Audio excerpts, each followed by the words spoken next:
தமிழகத்தில் பூரண மதுவிலக்கு சாத்தியமா என நீலகிரி மாவட்டம் கூடலூர் மக்களிடம் எமது செய்தியாளர் நடத்திய நேர்காணலை தற்போது பார்க்கலாம். தமிழகத்தில் பூரண மதுவிலக்கு சாத்தியமா இல்லையா என்பது பற்றி பொதுமக்களிடம் கேட்போம். நிச்சயமா மதுவிலக்கு என்பது சாத்தியப்படுத்தக்கூடிய ஒரு செயல் தான். அது இல்லாமல் அதில் செலவழிக்கக்கூடிய பணத்தை அவங்க வேறு விதமாக நல்ல வழியில் செலவு பண்ணி அவங்களுக்கான அவங்க வாழ்க்கையை மேம்படுத்துறதுக்கு அது ஒரு நல்ல செயலாக இருக்கும். இதை ஒரு ஒதுக்குப்புறமான பகுதியில் விற்பனை செய்து தேவையானவர்கள் மட்டும் வாங்குற மாதிரி ஒரு ஏற்பாடு செய்து சிறிதாக இதை குறைவாக்குனாங்கன்னா இந்த விதவைகள் எண்ணிக்கையும் குறைவாகுவாங்க. மக்கள் மத்தியில் இருக்க பிரச்சனையும் ரொம்ப குறைவாகிறதுக்கு நிறைய வாய்ப்பு இருக்கு. நான் குஜராத்தில் ஒர்க் பண்ணிட்டு இருக்கேன். ஆக்சுவலி என்னோட சொந்த ஊர் தமிழ்நாடு தான்.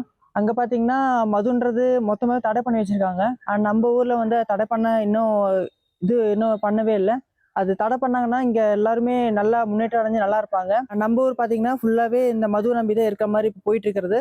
அதனால மதுவிலக்கு பண்ணாங்கன்னா நம்ம ஊர் நல்லா முன்னேற்றம் அடையும். மேல்மட்ட மக்கள், அதாவது டாப்ல இருக்க மக்களுக்கு நல்ல குவாலிட்டியும் நல்ல ரேட்டும் கொடுக்குற மாதிரி இந்த மிடில் கிளாஸ் பீப்புளுக்கும் கொடுத்தா சம்டைம்ஸ் அவங்க யோசிப்பாங்க, இவ்வளோ காசு கொடுத்து வாங்கி குடிக்கணுமா அப்படின்ற ஒரு சிந்தனை வரலாம். அதனால இது நல்லா இருக்கும்ன்றது மாதிரி என்னோட கருத்து. 2 இயர்ஸ் பஹ்ரைன்ல இருந்தேன். அங்கே பப்ளிக் பிளேசஸ்ல எங்கேயுமே பாரோ இல்லை ஒரு லிக்கர் ஷாப்போ எங்கேயுமே இருக்காது.